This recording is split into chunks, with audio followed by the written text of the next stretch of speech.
Hi guys, King Chaz here, back with another video for the council today. Today's video we're going to be doing a deck guide on Vi, my new favourite deck of this patch. Is it the most degenerate deck since Lizard? Well, we're here to answer that question today.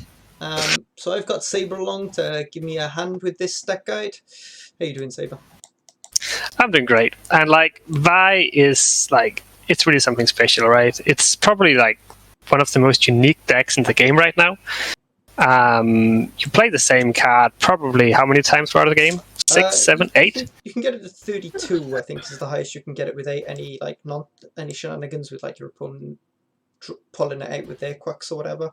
So 32 is how many? So it's 11, 14, 17, 20, 23, 26, 29, 8.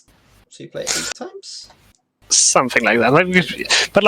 I guess in theory you could draw it 3 times, right? If you draw it in every round and then play all tutors, you can probably get I think a little bit higher. But obviously it's just a game plan, right? And the deck itself might not be the most difficult one to pilot, but there's still some general tips we would like to talk to you guys about today. How you can improve, and also just provide you with what we think is the best list.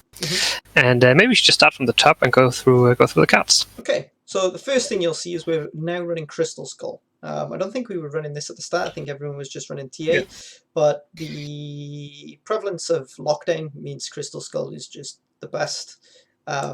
You've also got Syndicate is a bad matchup, and they run a lot of poison, so Crystal Skull can help you there. It just helps you against those bad matchups. It's not enough to make those matchups favoured by any means, but it is just slightly better against those things. And the points don't really matter, right? One thing you will learn with Vi is you have a different concept of point generation when you play Vi, right? It's kind of different. Yeah, it's kind of similar to how the old Consume deck played back in the days with the Nekas and the Neko Warriors. Yeah. That you could lose an even, you could lose down, you could win the round down a few cards. It's fine because you just build up so much carrier. It's kind of similar to Vi here. Yeah. And then we come to the first card. Now this card's probably the card we're going to talk about most after maybe Vi. And that's the Haunt. And the reason being is when Vi first hit the scene, when the patch first hit the scene, people were building it without Haunt. They were trying to fit more tutors in the deck, and it wasn't as good, right? And everyone kind of thought Vi was just a meme. But then you suddenly put Haunt in, and your deck becomes far more consistent because you have 3 consumes. This is basically 3 consumes here, and the consumes is what this deck needs. You have enough Vi's, you're going to eat Vi enough times and play it enough times. It's the consumes that you really are lacking. Because people can control your bronze consumes, right? They can kill those, but they can't kill your Barbigazi off the Haunt. They have to either deal with the Haunt or the Desert Banshee, right? So it just gives you a lot more consumes, which adds consistency to the deck. Yeah, that's the interesting thing, right? Because usually you're playing Scenario because that's your main source of power generation. That's not the case in this deck. You couldn't give a shit about the points from Haunt. All you care about is getting those 2 to 3 consumes, depending on, usually they will answer your Banshee, but then you get double consumed from the Barghest. Exactly. And that's the important thing. Because otherwise, if they, one strategy to use against Vi, we'll talk more about that later, is to deny all of their consume engines. And then you can sometimes struggle, but Haunt just makes sure that even if you're up against a very controlling deck, you'll still get some of these consumer through.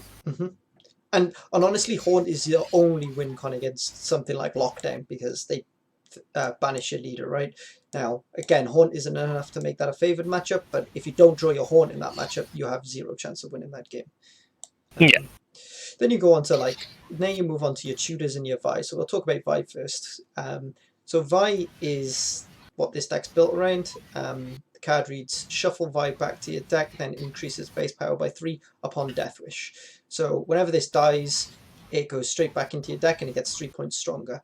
Now this basically makes it almost it's carryover, which is very, very strong, but 2, it also kind of makes it immune, right? You can't actually deal with the Vi, you can only deal with the shadow of the Vi, right? The points it leaves behind once it disappears back into your deck. So you can't actually lock Vi, you can't actually banish Vi. There's no way of actually interacting with Vi because he's gone before you get a chance. It's just one of the really strong things about Vi. Yeah, so when I saw the card introduced in the beginning of the patch, I was actually thinking like, oh, that's a bad card. It just dies to like Heatwave, it dies to Squirrel. But the thing is that the opponent will never get a chance to do any of those things, because when you activate the Death Wish, it goes directly to the graveyard and then to the deck. Like it doesn't actually like the opponent doesn't have a chance to Squirrel it. And usually they don't have a chance to Heatwave it either, because you have either a consume on the board you can use on order, or you have a leader charge you can use. Mm-hmm. So yeah, that makes Vi a very, very strong card. And the main thing is it's sort of like an engine, right? The 3 points of passive generation, they carry over. And yeah, it's just essentially you're getting, every time you eat a Vi, you're getting +3 on all your other cards that play Vi, right? So it's not just 3 points of carryover when you eat Vi, it's 3 points of carryover on every other Vi you play.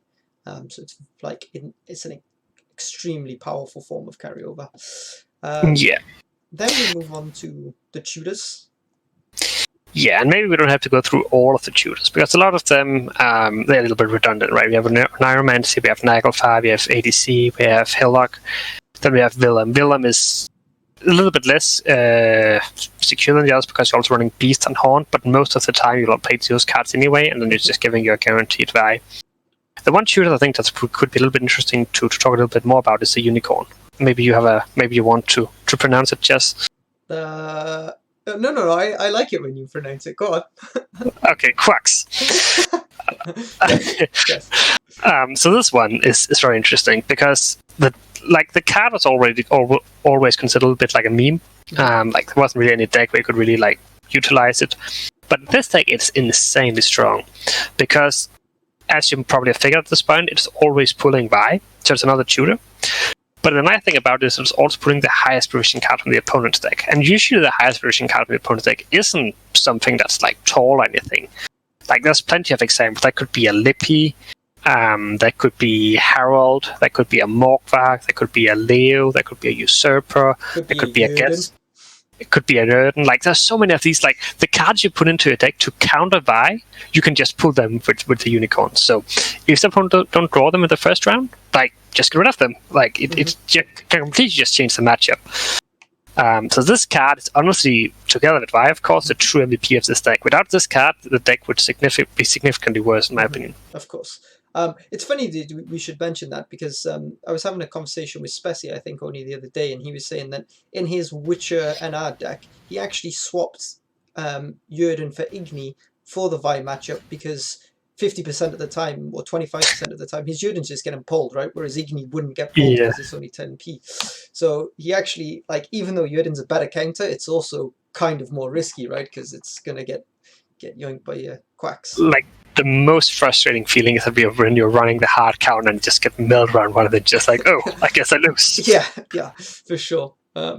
Or you win round one, you're like, yes, I've got last day, I'm dry passing, but I still haven't drawn my counter, and then you play the Quacks. I think that would be slightly more infuriating. But then we move on, and Beast. So this is one of the few gold cards, along with Haunt, one of the only 2 gold cards we get playing that doesn't pull Vi. Do you want to talk about a little bit of the reason why Beast is included in this list? Yeah, so I think like Beast can actually be a little bit of a meta call. For the most part, it's just a really strong engine. It starts at 6 already, and usually, like you could say, like how good is Beast? Because like you need to play tall units, and like maybe they just tall punish it. But like in this deck, if you tall punish Beast, you're pretty happy. And most decks don't want a 6-point removal.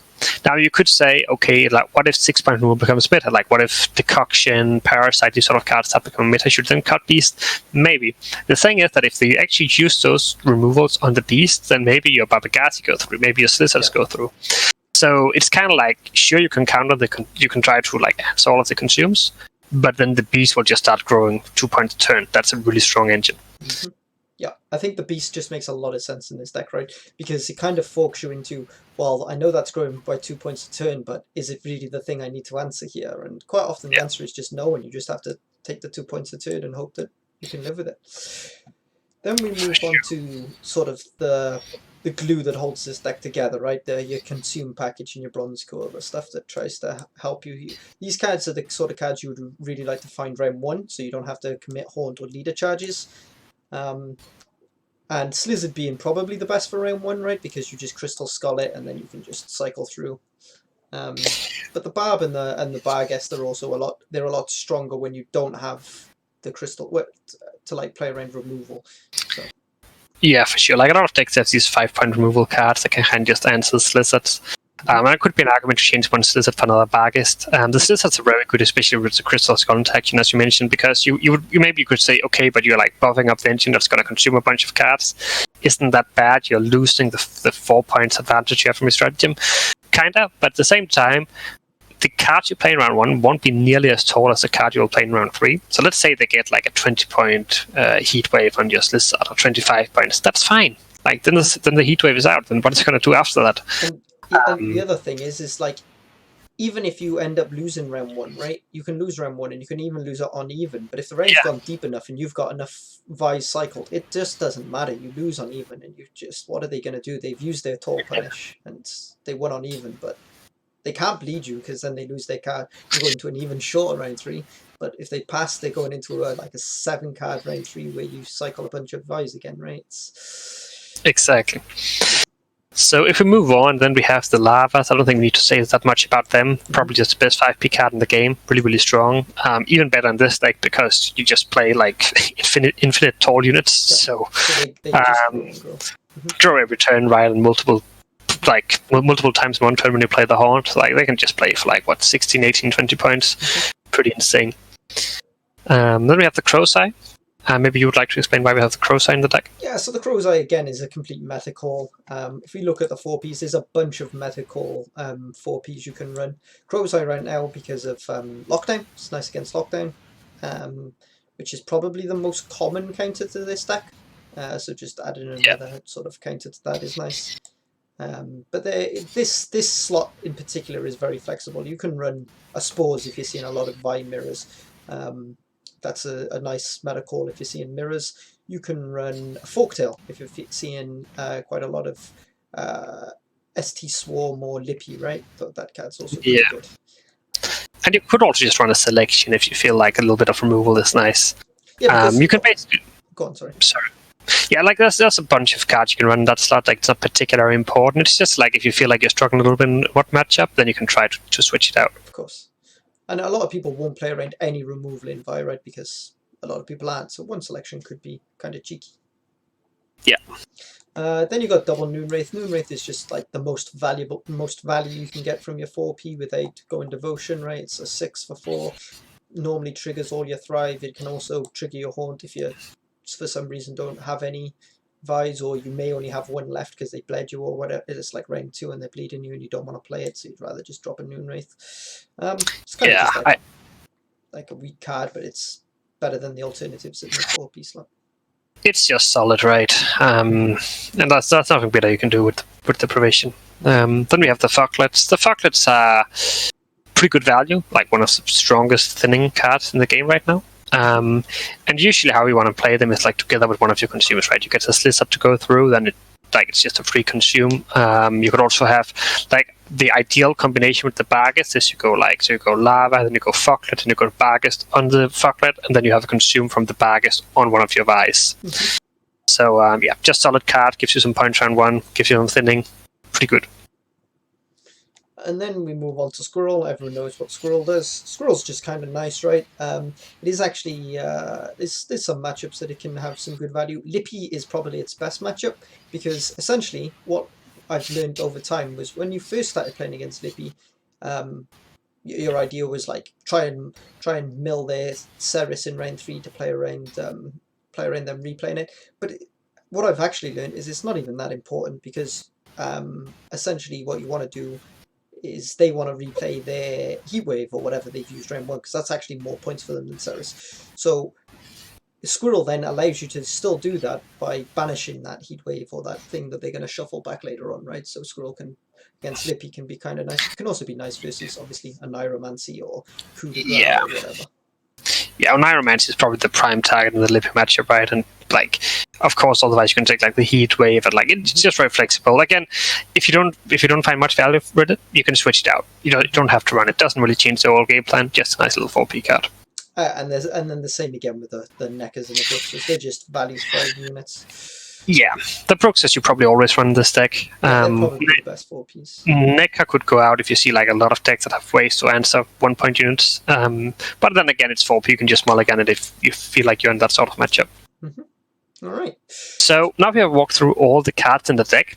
So maybe we should talk a little bit about the strengths and weaknesses of the deck. Of course. So I would say that like one of the major selling points for this deck is that it got a shit ton of points. Like in a short round 3, let's say you're going into a 3-card round 3, you have some leader charges left. You have 3 Vi's, like that could play for like 75 points or more, maybe even. Yeah. And the deck doesn't really care about losing an even sometimes because you just have so many points. It doesn't even care that much about toll removal. The deck loses to some very specific interactions. I guess now we're talking about some weaknesses, but it's more like cards like the opponent thinning your Vi with the Goliath or with their own Vi, or the opponent playing lockdown so you cannot use your leader ability. Or I guess the last thing is that you're playing against some very, very engine heavy decks, like some very, very greedy decks that if you can't answer the engines, it's like really difficult to beat. Examples of that could be something like Hidden Cache, it could be Cold Grim, it could be like all-in inner engines. None of these decks are super popular right now, these engine-heavy decks, but they are bad matchups. Especially Hidden Cache. Now, some of these engine decks, you can just brute force them round 1, right? And get it. Like, so Movement ST, for example, they can't actually pressure you out of round 1 quickly enough, right? And they will just end up using all of their engines most of the time, which I think makes Movement ST actually an okay matchup for Vi, whereas Hidden Cache, for example, can pressure you out with your soul and stuff and has the capacity in round 3 to just generate the points. For sure. Like the thing with Movement ST is that the only scary engine is really the Gilthras. The rest of the engines aren't scary. They're fine. Like sure, they play for good value, but it's not enough. Whereas if you go up against something like, as you mentioned, Hidden Cache, like MK with Saul and the Jackal on the board, that's just so many points. So that's like it for the strings. It's also like super easy to play. Like it's really like if you just want to like get some easy MMR, you're not really like comfortable with some of the more like tricky decks, this is the deck for you. In terms of the weaknesses, you don't have any tall punishes or like control options in general. So again, if you go up against some of these very engine-heavy decks, very greedy decks, you can struggle against them. You can also struggle a bit to earn, because like single tall punish is fine. If they have earn and you're not careful, that can be a lot of points. Yep. Especially if they manage to get last say somehow. Yeah, exactly. Yeah, like what other weaknesses do we have here?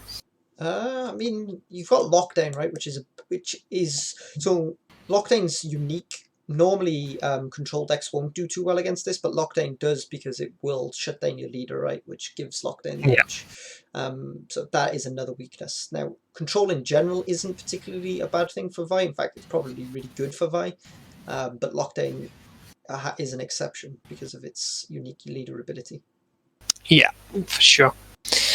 So, in terms of the mulligans, what would you recommend? Like, how should your starting hand look like? So it does kind of depend on coin, but generally speaking, you'll want at least 1 or 2 bronze consumes in your hand. You'll want probably a lava, maybe like a Bruxer or something, and then you just want a bunch of Vi's and. Yeah, so I don't think you ever mulligan away any of your goals right in this deck. No. Like you just keep all of your goals, and then, as you mentioned, keep a lava. Probably just like for the rest of your hand, just keep as many consumes as possible, and then try to win. Like build up slowly. There's no rush. Just play your lava, play your thrive units, play your consume engines, and then start playing your Vi's. If you don't win an even, it's fine. It's not important. Just focus on building up slowly. Don't start panicking using leader charges right and left. And then you're usually in a good spot. Yep. And then something else one thing I would mention is that in terms of tutors, you very rarely want to go tutor into a tutor. So you don't want to go like Royal Decree into your Quux or Neuromancy into your Naglfar or whatever. There are some exceptions to these rules, but generally speaking, you just want to go straight for the Vi because you're essentially playing 2 Vi's in 1 turn if you take another tutor. Yeah, and so that also means that Willem is usually the last tutor you want to play, and you don't want to play Naglfire until pretty late either, because you ideally with Naglfire you see one Vi and one tutor, so that maybe you're bleeding round 2, you play Naglfire, you see one, you take the Vi, and you have a guaranteed tutor top deck next round. And then Willem should just be the last card you play to pull your Vi. I think that would be the best way to do it. Yep. And I think we have covered most of it already now. Maybe what we should just discuss here in the end is if you go up against this deck, then how do you win? Mm-hmm. So, I mean, one of the things you can do against this deck, against Vi, is obviously, if what you'll need, one thing you do need to do against Vi is you need to know your macro, right? So if you're hitting cash, for example, you need to win that round 1 and then get that long round where your engines will just overpower them. You can't allow Vi to win round 1 and bleed you, because that's how Vi wins that matchup. So knowing your macro is very important. Some of the weaknesses for Vi are long rounds against these engine decks. But if you're not an engine deck, I think probably your best bet is to try and push round 2 and hope that they have a dysfunctional hand, right? If you're like a warrior deck or something like that, because you're not going to win that long round against Vi. Unless you've got enough tall punish, but it's unlikely. I feel like most of the time what you want to do is you want to try to just focus on all the consumes. Mm-hmm. It's a very binary deck, right? Because usually you have the cards to answer them, the Vi's and the consumes, or you don't. But if you have some rebukes in your deck, or similar sort of 5 damage, try to save them for the lizards. Just target them, get rid of all the consume engines at all costs, save the tall punishes for the Vi's, or the big units, of course. And then if you have a strong engine deck, try to see if you can force along on 3. Yep. That's usually how you beat Vi. Again, it's not easy. If you're precision strike with a bunch of tall punish, you have a good chance. If you're lockdown, you have a good chance. If you have hidden cash, you have a good chance. But there's also all sorts of other decks like Lippy, different sort of Scoia'tael movement decks. They just struggle a lot. They don't really have a good. Any devotion deck struggles more or less. Yeah, right? Devotion is pretty much impossible. I agree. So yeah. So yeah, I think that's it for the deck. Mm-hmm. Okay, so let's jump into some games now and see how we do. Okay. Nature's Gift. Should be an okay matchup, I think. In fact, there should be a good matchup. Yeah, that should be a really good matchup, right? They have some kind of scary engines, but at the same time, it just shouldn't really be an issue. This is kind of useless, right? Yeah, I agree. That could be okay. How does he deal with Knickers? He shouldn't be able to easily, right? No, I don't think it should be okay. So maybe just kick a Bruxa? Yeah, we're lacking consumes here. Maybe we kick this. Bruxa should play for more than this, no? Kinda. I could see that as well. Well,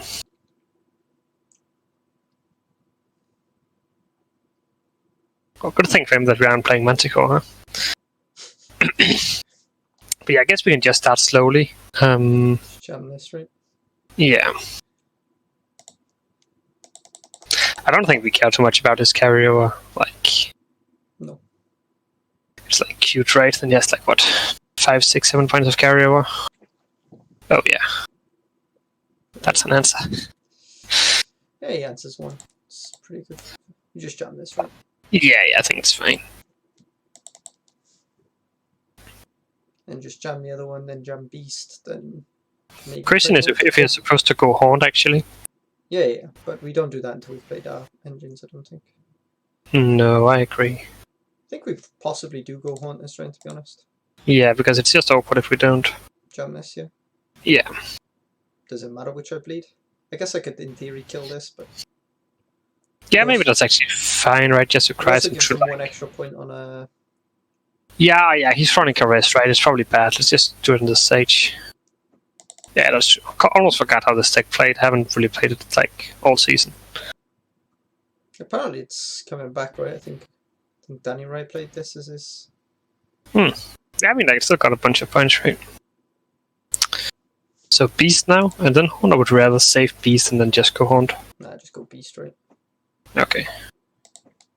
The thing with this, with Vi, right? You don't really need to save anything because everything plays for far less than the Vi later on, right? You start getting the carryover. Kinda. Just wondering, like, if you play pawn and he passes, is that bad for us, or is it just fine? Should be fine, I would have thought, but do we ever go squirrel here? I think we'd rather go horned, right? Play some. Okay. Go front row, right? For Because of his cat witcher. oh, I suppose cat witcher is an item if we're going front row. Yeah, like if he goes guess right, I think it's okay. Like we were probably better off going back row in the beginning. Just stacking back the entire round. Because it's a little bit annoying if he just goes guess rest that he kind of like catches up a bit, but I think it's okay. It's not the end of the world. I think this should be his pass. Okay. That seems wrong to me. Just jam this now, right? Yeah.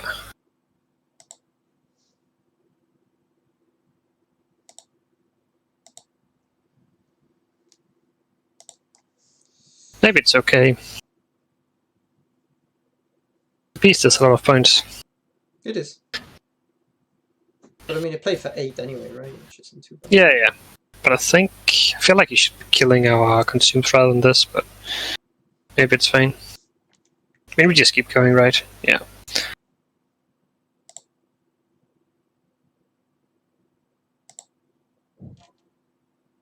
So we actually need to pick. So can that go front row? Yes. But I can't So confirm it. but that doesn't really matter, right? Isn't it just fine just to... Yeah, I guess we have to do that. It's actually just we can't use our baggers, right? We're still a little bit annoying. Can't now. Could eat this. Yeah, maybe we're just supposed to do that. Kinda annoying that we... But we won't get the tallest unit otherwise, right? So... It's probably okay. Because he will probably... Hopefully we'll kill one of them so we'll get another room front row. Okay, wow. I think that's just a pass, right? Probably don't have a choice, to be honest. I mean, we probably do have a choice. But like, do we lose here? Like at this point we got guess rest out of him, most of his carryover. Yeah, I mean, it seems like a good pass to me. Yeah, I agree. Like, I think we'll just outgreet him, unless he's running Erd. If he's running Erd, then we would probably lose, right? But that's probably the only thing.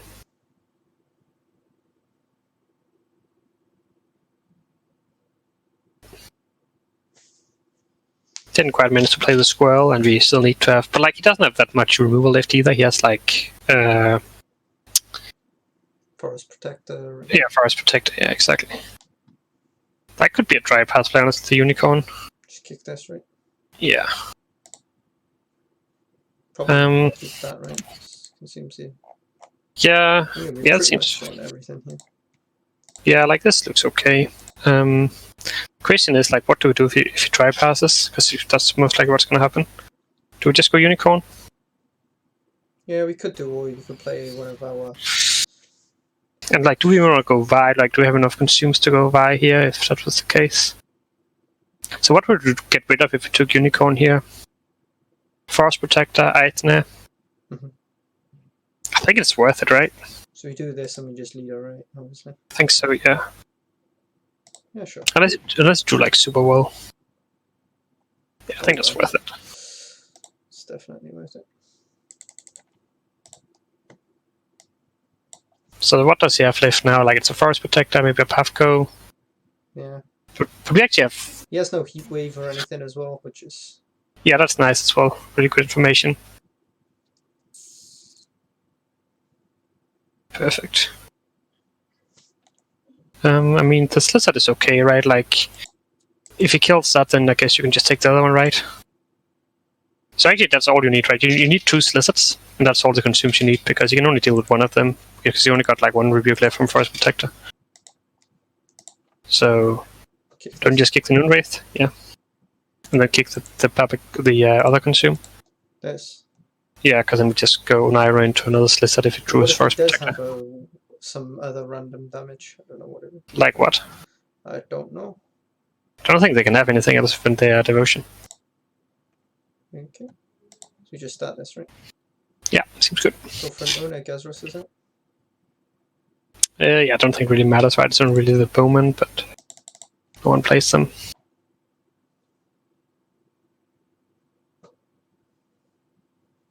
If that's another one, then it kinda sucks, but I think it's pretty unlikely. So that's the first protector. Then just an arrow, right? Mm-hmm.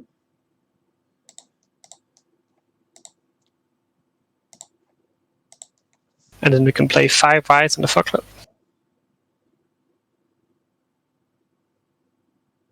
By starting at 17 as well. Yeah, that's nice. And he has no resets or anything, right, in Squirtle?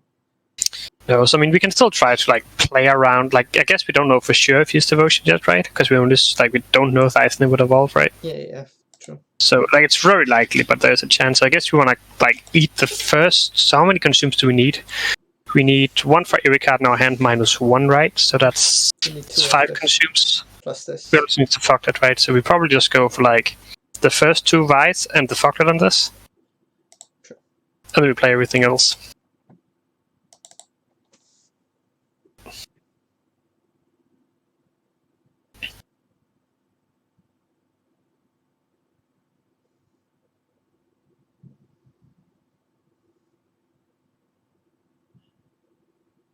Cat Witcher. It's cute. Kind of sad to be on running Fucktail now, huh? I mean, I don't think I could fit it in this hand. True. It's not so fucked it. But yeah. I mean, just go for another one, right? Doesn't matter what, right? Could take the fucklet if you want to. Or just take one of your tutors. I don't think there's much that can go wrong at this point. And this is why people think Vi's brain dead, right? Because when you get to this point, there's not a lot you can really think about. Yeah, so it's all about getting in this position, and as soon as you're why is it not greeting it? I guess it's still going leader, right? Yeah, okay. So it's the same. This is probably better for him because otherwise you would waste 1 bleed. I guess it's basically the same. So I mean, we just keep on going, right? Mm-hmm. Power Willem is guaranteed, right? There's nothing really can. No. Just holding the Willem in case he bricks himself. In case he gets so there's only 1 unit on the back row or whatever, and then I can. For something like okay. I don't know. Okay, now I go for back row. That's actually pretty cheeky. I guess it doesn't work, right? So maybe just go for front row, because then if it goes Gaetan, then it's just losing 1 point. Yeah. Makes sense.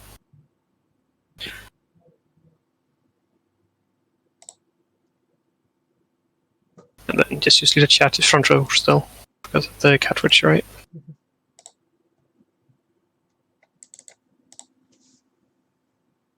I really hope he is devotion. Otherwise this could get ugly.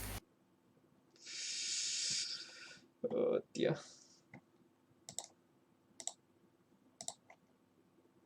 This is pretty good, right? This is about as big as they come. Yep. I would love to 28-point place. It's so... Oh, this deck. I would love to see an Oak Critter here just to make sure he doesn't have an Earth. I'm scared. And I shouldn't be. It's just a god, right? Just weird and finish up. Oh.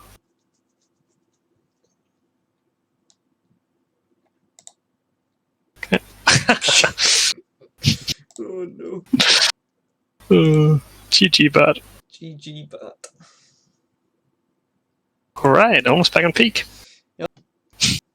Alright. So we get... Warriors should be a pretty favourable matchup too. Yeah, I think it's really good. They have probably 2 Troll Punishers in Champions Charge and Morkvac. I just don't think it's enough. If they're running Champions Charge. They could also be running the... I've actually seen the non-devotion list more this last couple of days. When I've been charming a lot. Interesting. Do I keep this? I can purify his team. Raiding fleet. You could. It's like a 7. It's not particularly Like, good. we really need to find some consumes here. Like we have Haunt. Like, do we only want one lava here? Or do we just say, like, just jam both lavas and then Just jump both lavas and don't you just get rid of the crow's eye then? Try to find some. Like, the hand is good, but like it feels like it's hand, right? You just have to play Haunt with this hand. yeah. So like, what? Just go lava, one lava at least, and then maybe Haunt. Yeah.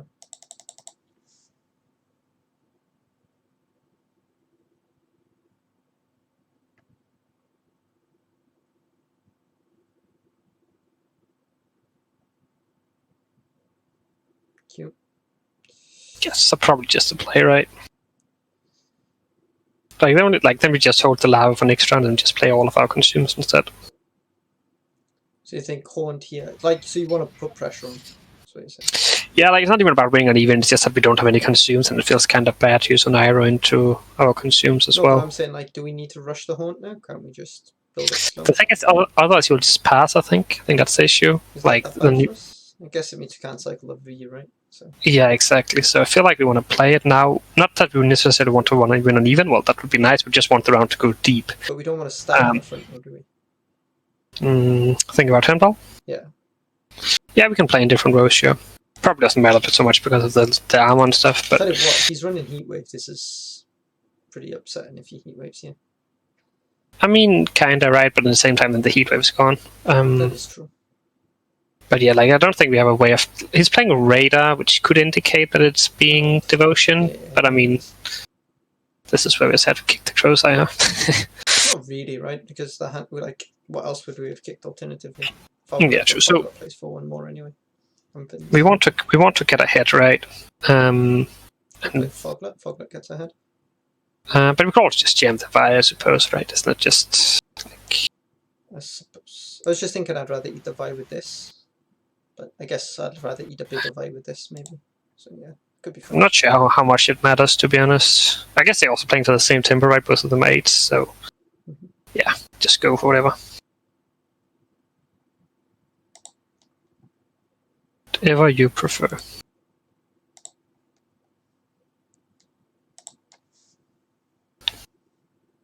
Do we ever play Beast as well?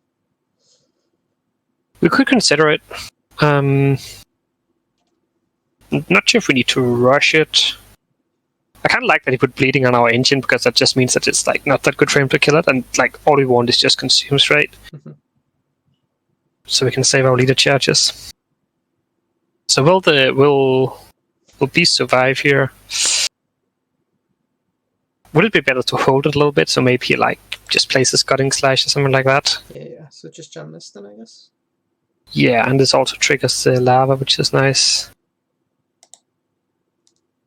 And you eat it with the other one, right? Or With the 11, right? why not with the small one? Because I want to use the small one for bigger Vi so that I'm spreading my buffs. Just wondering, like, if you could kill it. I know it got beating and stuff, but like you definitely can kill it, right? Just if he has like a Cutting Slash or Yeah, I mean he can if he wants. So you would eat this then? he probably won since he gave it bleeding, but it just feel like that's like probably the worst thing that could happen for us, that we have to start using leader charges. But it's a minor thing. I can see both lines because it's true that this distributes the buff a little bit better. Probably also try our best to deny him his champion charge this round without him having to go leader. So this could be so Willem here would. It's not. Is it worth it? Could be. I mean, so like we might lose a tutor, right? This isn't a terrible tutor to lose, though, right? Yeah. So like 50% chance to be like good, 50% chance to be bad, but it's 4 points better now because we're denying. I feel like it's probably worth it. Okay. Let's see if we're getting lucky here. Nope. Okay, not really. We always take this, right? I think that's too much. Let's just take the Vi.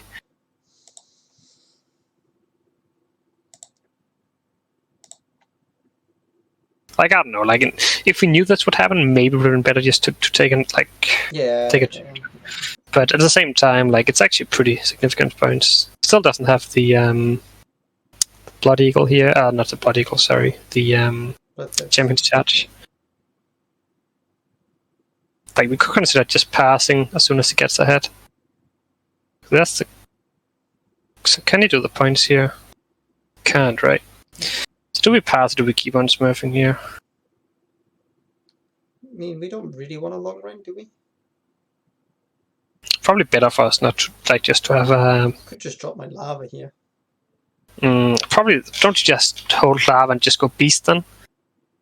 Because like he just played his gutting slash, so he might not be able to deal with it now. Okay.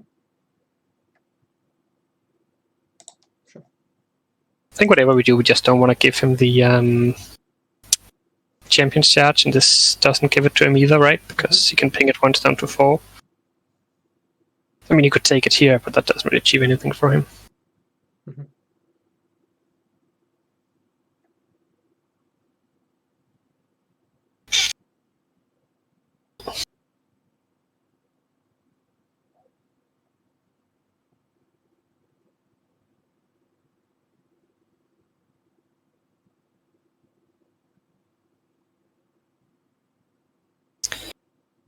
Alright, that's pretty cheeky from him. I guess it could just be a Nairo turn here. I think Nairo is better this turn, right? Okay. Into fire. Because, yeah. We have to invest a leader charge, but it shouldn't be the end of the world.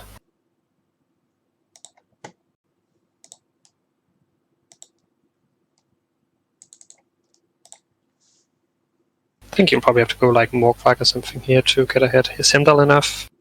Play for 12. I think now we consider the pass, right?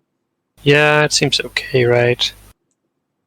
We get the round, but we get first say with lava. We have committed the Haunt. Like we could also first play. and last say, yeah, if we pass. Yeah, I think that's like feels good, right? Because actually having first say with lava, it's quite a lot better than. Yeah, I think it should be good. Like maybe he's got Mork and Champion's Charge in hand, and he has to commit one of them here. And I think he made a mistake with how he played it, but yeah, so okay, like we get Heimdall out. I think this is like pretty good overall. Take a card on him, rid of Heimdall, Totem, Bear Witcher, Raiding Fleet. Yep. Visalis leader charge, double toll punish, but I think we can deal with that. So do we have just drop Squirrel in the drive pass in case he got like a Yalma or something?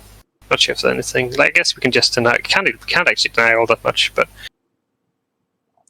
Can deny what's it called if we get rid of that. yeah, Wharf Clients, that's true. That's actually a good point. That could be pretty cheeky. Maybe just kick Necros then. Kick this as well, right? Yeah. That's okay. Yeah, that's actually really good. Oh, no, because they're not warriors, yeah, so we just deny them. Yeah, this should be fine. Yeah, this looks like a nice hand. Then obviously the Unicorn isn't going to do all that much here. No. Actually, we could actually pull a Herald, right, which could end up being... Still probably good, right, because it means you can't Blood Eagle into it. Yeah, true. So unless he's already played Blood Eagle, then it should be fine. Yeah, we probably just want more Vice, yeah, to be honest. So the Bruxas probably... This just gets killed by Squirtle, right? So it's just Probably, but like we still like we just need to try to see if we can get some of them through, right? Because like right now we only have 3 Vies, we don't need any consumes for that, but if we draw another Vi, then we need to see if we can get one of our consume engines to go through. How does he deal with 6? We start Lava, he goes Herald. Right, okay. So... I think you just kick Bruxa, right? 9 kick. That's nice. I think now kick... Yeah, okay, sure. I mean, we don't actually need them because we didn't draw any. We got a little bit unlucky with our draws here. Yeah, quite unlucky, to be honest. Yeah, hopefully we'll still be okay. Maybe that Roderick, not Roderick, Willem playing round 1 did cost us a little bit. We'll just bleed that, right? Yeah, makes sense. Like, he doesn't... So this is interesting, right? He doesn't start with his Herald here.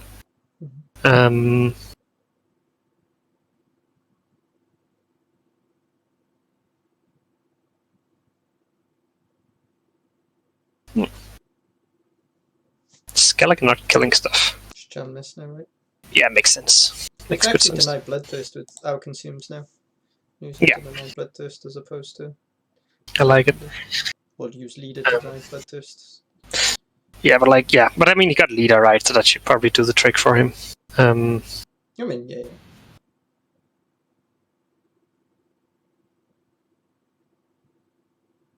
Oh, wow, Guess you're that's so pretty lucky with the pink. Yeah, that's actually true. So Jump this now, is it? So actually, we can float Vi, right? Because it's only punishes on Morgvark and Champion Church. Yep. Assuming his devotion, do we know of his devotion yet? Yeah, pretty much, right? We haven't No, we seen it. Oh, yeah, because he's... oh, no. Yeah.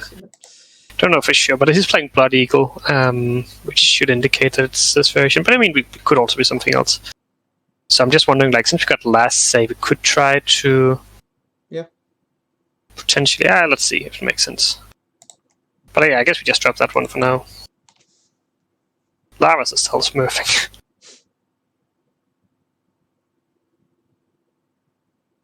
Played for 9 so far. Yeah. Okay. 11. Yeah. So do you just eat the lizard here with the Bagast? Yeah, I can do. It's not like, that doesn't feel great, right? But I feel like it's probably just okay.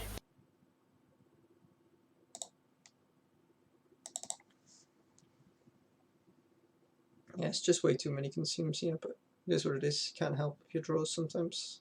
Yeah, exactly. And we kind of deserve this for our villain play, round 1. A little bit, right? A little bit. So, I mean, if we just go like Naglfar, for instance, into it now, isn't it just fine? Yeah, I mean, it's Champion's Charge thingy, right? And you can kill Yeah, that should be his bad hand, right? And like, none of them can actually do anything to it. We just always take ADC, right? Oh, it's still got, what's it called? It's still got Blood Eagle in hand. Yeah, that's true. But I still think we just take... This could win his Morg. Wait, does this mean he's actually running Heatwave now, that I think about it? Like, you haven't seen Herald, haven't seen Scoldle? Could be. I could see Unicorn, honestly. Sure, let's go for it. Gives us a bit more information, right? Okay, so it is Devotion. That's fine. So, we can just float, right? Yeah.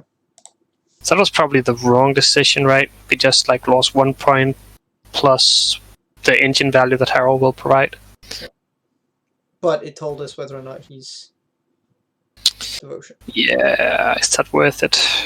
I guess it means that we can... Yeah, maybe it's actually worth it, right? Because now it's awkward for him, right? If he goes Champion's Charge, he just kills the Vi, we can just replay it. Mm. And the other card has to be Blood Eagle into Morgvark, right?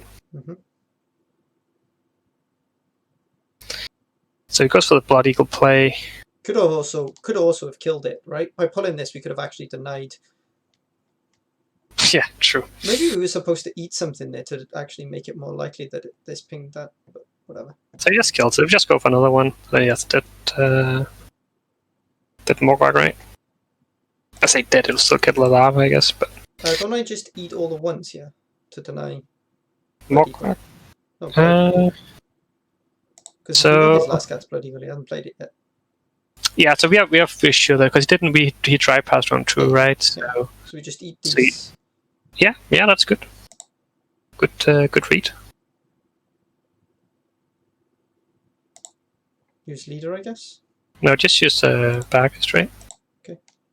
I mean, I don't think it matters, right? Probably not. And then, yeah, dead Blood Eagle. I say dead, still Blood Eagle, but can't really hit anything. And then on Iron Man, see into another Vi, and easy win. Mm-hmm. This matchup is very unfavored for him, right? It's difficult for him to do much. Yeah, of course.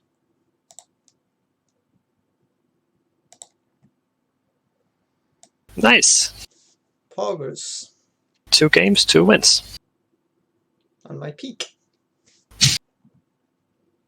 Climbing to stay in pro out. Okay, so Get another win.